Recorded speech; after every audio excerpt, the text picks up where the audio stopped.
జగన్ కేసులో అప్రూవర్‌గా అంటే ఏ2గా ఉన్న విజయసాయిరెడ్డి అప్రూవర్‌గా మారే అవకాశం ఉంది అని అంబటి రాంబాబు వ్యాఖ్యానించారు సార్. నిజంగానే విజయసాయిరెడ్డి అప్రూవర్‌గా మారితే జగన్‌కేమన్నా నష్టం ఉంటుందా? ఎంత నష్టం ఉంటుంది? సో, నిన్న అంబటి రాంబాబు ఏం చెప్పారు సార్ ఈ విషయంగా? నిన్న అంబటి రాంబాబు ఒక బాంబు పేల్చాడు. అదేంటంటే విజయసాయిరెడ్డిని అప్రూవ్‌గా మారమని ఒత్తిడి చేశారని విజయసాయిరెడ్డి చెప్పాడు. అయితే ఎవరు చేశారనేది విజయసాయిరెడ్డి చెప్పలేదు. అది చెప్పాలి. అంటే విజయసాయిరెడ్డిని అప్రూవ్‌గా మార్చి జగన్ కేసులో శిక్ష పడేట్టుగా చేసి జగన్‌ని జైలుకి పంపించి జగన్ కెరీర్‌ని పొలిటికల్ కెరీర్‌ని నాశనం చేయాలనేది ప్లాన్ చేస్తున్నారు. ఇది ఎవరు చేస్తున్నారో విజయసాయిరెడ్డి బయటపెట్టాలి అనేది అంబటి రాంబాబు మాట్లాడాడు. అంటే గత కొంతకాలంగా విజయసాయిరెడ్డి రిజైన్ ఎందుకు ఇచ్చాడు అనేది చర్చ. అవును సార్. దీని వెనక ఎవరున్నారు అంటే చంద్రబాబు ఉన్నాడా, మోడీ ఉన్నాడా? మోడీ ఉంటేమో జగన్నే మోడీ కుమ్మక్కయ్యి జగనే రిజైన్ చేయించాడు. మోడీకి అనుకూలంగా రిజైన్ చేయించాడు. ఎందుకంటే 2028 వరకు ఈయన టర్మ్ ఉంది. అయినా కూడా 3 ఏళ్ల ముందే రిజైన్ చేశాడంటే ఎందుకు చేశాడు? దాని వెనక ఏదో వ్యవహారం ఉంటుంది కదా. ఆయనైతే ఏం చెప్తున్నాడంటే నేను వ్యవసాయం చేసుకోవడానికి రిజైన్ చేస్తానంటే అది ఎవరు వాళ్ళ ఇంట్లో పనిచేసే వాళ్ళు నమ్మరు, బయట వాళ్ళు నమ్మరు, ఎవరు నమ్మరు. ఎందుకంటే ఆయనకి సడన్ గా ఈ వయసులో 60 దాటింది, ఆయనకి ఈ వయసులో పోయి ఆయన వ్యవసాయం ఏం చేస్తాడు, అది ఏం జరిగేది కాదు. రెండోది ఆయన వ్యవసాయం చేయడం కోసం ఆయన రాజ్యసభ సభ్యుడిగా రిజైన్ చేయాల్సిన అవసరం లేదు. ఆయన గత 9 ఏళ్ళుగా రాజ్యసభ సభ్యుడు యాక్టివ్గా ఉన్నాడు వైసీపీలో. సో ఆయన 40 ఏళ్ళుగా వైఎస్ఆర్ ఫ్యామిలీతో సంబంధంలో ఉన్నాడు. ఆయనకి కొన్ని దాని ఏమంటారు హైస్ అండ్ లోస్, ఎత్తుపల్లాలు ఉండొచ్చు పార్టీలో. ఒక్కోసారి పార్టీలో జగన్ ఈయనకి రైట్ హ్యాండ్గా ఉన్నాడు, తర్వాత ఈయన రైట్ హ్యాండ్ పొజిషన్ పోయింది. ఆయన ఎవరు సజ్జల రైట్ హ్యాండ్లోకి వచ్చాడు. సజ్జల వల్ల అనేక మంది నాయకులు ఇబ్బంది పడినట్టుగా ఈయన కూడా ఇబ్బంది పడ్డాడు. అవన్నీ కూడా ఆయన ఓపిక్గా భరించాడు. అట్ ద సేమ్ టైం ఎప్పుడైనా ఇవాళ రాజకీయాల్లో యాక్టివ్గా ఉంటే కేసులు అనేవి ఖచ్చితంగా వస్తాయి, జైలుకి కూడా పోవాల్సిన పరిస్థితి వస్తుంది. ఆ రకంగా ఆయన మీద కూడా అక్రమాస్తుల కేసు, జగన్ మీద అక్రమాస్తుల కేసు కాంగ్రెస్ గవర్నమెంట్ పెట్టింది. అప్పుడు సోనియా ప్రభుత్వం. ఈయన ఏ2గా ఉంటున్నాడు, జైలుకి వెళ్ళొచ్చాడు.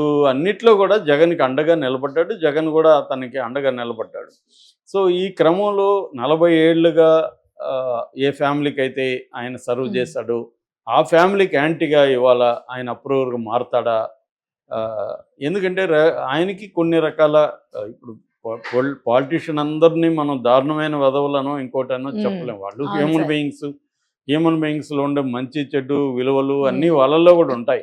కాకపోతే మనం ఏంటంటే బ్లాక్ అండ్ వైట్లో మనుషులను చూస్తాం జనరల్గా. కాబట్టి వీళ్ళు చెడ్డవాళ్ళు, వీళ్ళు మంచివాళ్ళు, వాడు రాక్షసుడు, ఇతను దేవుడు, ఇలాగా ఉంటాయి. అది కాకుండా చూసినప్పుడు ఈ వయసులో ఆయన ఈ స్థాయిలో ఎందుకు అప్రూవర్గా ఒకవేళ మారాలనుకుంటే ఎందుకు మారుతాడు అన్నప్పుడు ఈ వయసులో ఆయన జైలుకి పోయే అవకాశం ఉంటే మారచ్చు. ఎందుకంటే నేను శిక్ష పడి నేను 2-3 ఏళ్ళు పోయి నేను జైల్లో ఈ వయసులో కూర్చోలేను. జగన్ అంటే యూత్ కాబట్టి అతను ఉండగలడు, నేను ఉండలేను ఇప్పుడు. కాబట్టి ఉండకుండా ఉండాలంటే ఏం చేయాలి? అప్రూవర్గా మారితే నువ్వు జైలుకి వెళ్ళవు అనేది ఆఫర్ ఇచ్చారనుకో, అప్పుడు ఆయన మారే అవకాశం ఉందా అంటే ఉంది. అప్పుడు ఏంటంటే అదేదో పతంజలి నవల్లో ఒక కుక్క ఉంటుంది అనమాట, గోపాత్రుడని. దానికి వాళ్ళ యజమాని భోజనం పెట్టడు, కానీ వాళ్ళ యజమానికి ఎనిమి ఉంటాడు, ఆ ఎనిమి భోజనం పెడతాడు.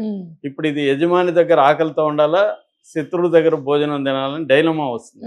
ఆ డైలమా వచ్చినప్పుడు ఇదేమనుకుంటుందంటే ఆకలి తీరే వరకు ఆకలి ముఖ్యం, ఆకలి తీరిన తర్వాత విశ్వాసం ముఖ్యం.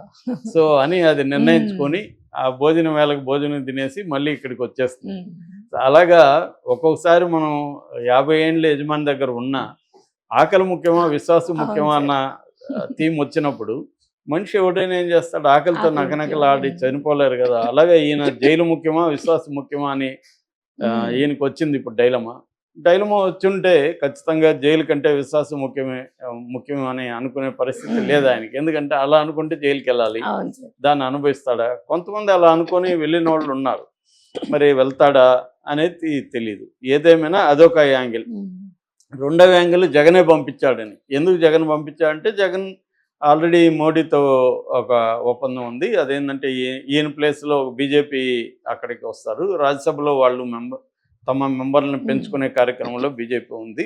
సో అందుకని జగన్ కూడా కోఆపరేట్ చేసి గతంలో కూడా చంద్రబాబు తన 4 ఎంపీలని బీజేపీలోకి పంపించి తను సేవ్ అయ్యాడు. అప్పుడు కూడా ఇలాంటి ఒప్పందమే చంద్రబాబు చేసుకున్నాడు అనేది చెప్తారు. అలాగే ఇప్పుడు కూడా జగన్ చేసుకునే పాసిబిలిటీస్ ఉన్నాయి, అదొక యాంగిల్. కానీ ఈయన ఎందుకు ఇప్పుడు అంబటి రాంబాబు ఈ విషయాన్ని తీసుకొచ్చాడు అంటే ఏమన్నా ఆ యాంగిల్ ఏమన్నా ఉందా? ఎందుకంటే వైసీపీలు ఎవరు కూడా ఇప్పటివరకు ఆయన మీద విఎస్ఆర్ అంటారు ఆయన్ని, విజయసాయి రెడ్డి మీద యాంటీగా మాట్లాడలే, ఇంకా పాజిటివ్గానే స్పందించారు. జగన్ కూడా ఇప్పటివరకు ఆయన గురించి ఎక్కడ మాట్లాడలేదు. లండన్లో ఉన్నాడు అనుకున్న జగన్, అయినా కూడా ఎక్కడ మాట్లాడలేదు. నాయకులు కూడా ఎవరు మాట్లాడలేదు. లండన్లో ఉన్న జగన్ ఈ పాటికి తన వాళ్ళ ద్వారా, రోజా ద్వారా, వాళ్ళ ద్వారా అటాక్ చేయించుండేవాడు, ఎవరు చేయలేదు. పైగా ఆయన మళ్ళీ రావాలని కోరుకుంటున్నాము అనేది కూడా, ఆయన ఏ పని చేసినా కూడా అది బాగా జరగాలని, వ్యవసాయం ఇంకోటి చేసినా కూడా బాగా జరగాలని కోరుకుంటున్నాం అన్నట్టుగానే ఇచ్చారు. ఆయన కూడా జగన్ కానీ ఇంకొకరిని కానీ విమర్శించి బయటకు పోలేదు. జగన్ ఎంతో చేశాడు, ఆయన బాగుండాలని, మంచి జరగాలని కోరుకుంటున్నాను, నాలాంటి వాళ్ళు 1000 మంది పోయినా జగన్కి ఏమీ ఇది లేదు, నాకు భారతం ఎంతో చేసింది, ఆమె కృతజ్ఞతలు, ఇవన్నీ చెప్పాడు. సో ఇవన్నీ ఉన్నప్పుడు ఆయన ఎందుకు అప్రూవర్గా మారుతాడా? ఆయన మీద నిజంగా మోడీ ఆయన అప్రూవర్గా మార్చి ఇతన్ని జైలుకి పంపిస్తాడా? ఒకవేళ మోడీ చేయకపోతే చంద్రబాబే ఈ పని చేస్తాడా? ఎందుకంటే చంద్రబాబు ముందున్న ఇమ్మీడియట్ కర్తవ్యం ఏంటంటే జగన్ని కంప్లీట్గా రాజకీయాల నుంచి పక్కకు తొలగించాలి. అది చంద్రబాబు కేసులు పెట్టి అరెస్ట్ చేయొచ్చు. ఆల్రెడీ జగన్ మీద కేసులు ఉన్నాయి, అనేక మద్యం, ఇసుక ఇలాంటి రకరకాల కుంభకోణాల్లో ఆయన పేరుంది. రఘురామకృష్ణరాజు టార్చర్ కేసులు ఏతిరిగా ఉన్నాడు. ఇలాగ చాలా ఉన్నాయి జగన్ మీద. జగన్ని జైల్లో పంపించాలంటే నిమిషాల పని. ఆయన అన్నాడు కూడా చంద్రబాబు, నేను అనుకుంటే గంటలో జైల్లో ఉంటాడు, అది కరెక్టే. కానీ ఎంతకాలం ఉంచగలరు జగన్ని? మహా అంటే 1 నెల, 2 నెలలు, 3 నెలలు ఉంచగలరు, లేదంటే బెయిల్ వచ్చేస్తుంది. జగన్కి డబ్బులు ఉంది, ఆయన సుప్రీంకోర్టు టాప్ అడ్వకేట్లను పెట్టుకోగలడు. ఆల్రెడీ ముకుల్ రోహత్గి ఇలాంటి వాళ్ళు ఆయన తరఫున పనిచేస్తున్నారు కాబట్టి బెయిల్ వచ్చేస్తుంది. వచ్చేస్తే ఆయనకి సింపతి కూడా రావచ్చు, జగన్కి వాళ్ళ క్యాడర్ యాక్టివేట్ అవ్వచ్చు. చంద్రబాబు విషయంలో అదే జరిగింది. అందుకని చంద్రబాబు ఈ పందా ఎన్నుకోవడానికి రెడీగా లేరు. అంటే జగన్ని జైల్లో పెట్టడం వల్ల మనకి లాభం కంటే నష్టమే జరగచ్చు అని చంద్రబాబు. అందుకని రెండో మెథడ్ ఏంటి? ఆల్రెడీ అతని మీద కేసులు ఉన్నాయి. ఏది? అక్రమాస్తుల కేసులు. ఈ అక్రమాస్తుల కేసుల్లో గత 11 ఏళ్ళుగా ఆయన బెయిల్ మీద ఉన్నాడు. దీంట్లో కానీ ఇప్పుడు ఆయనకి శిక్ష పడేటికి చేయాలంటే బలమైన సాక్ష్యాధారాలు ఏమీ ఆ కేసులు కనిపించట్లేదు. ఆల్రెడీ 1 by 1 దాంట్లో ఉన్నోళ్ళు నిర్దోషులుగా బయటకు వస్తున్నారు. అదేమీ తేలేటికి కనిపించలేదు.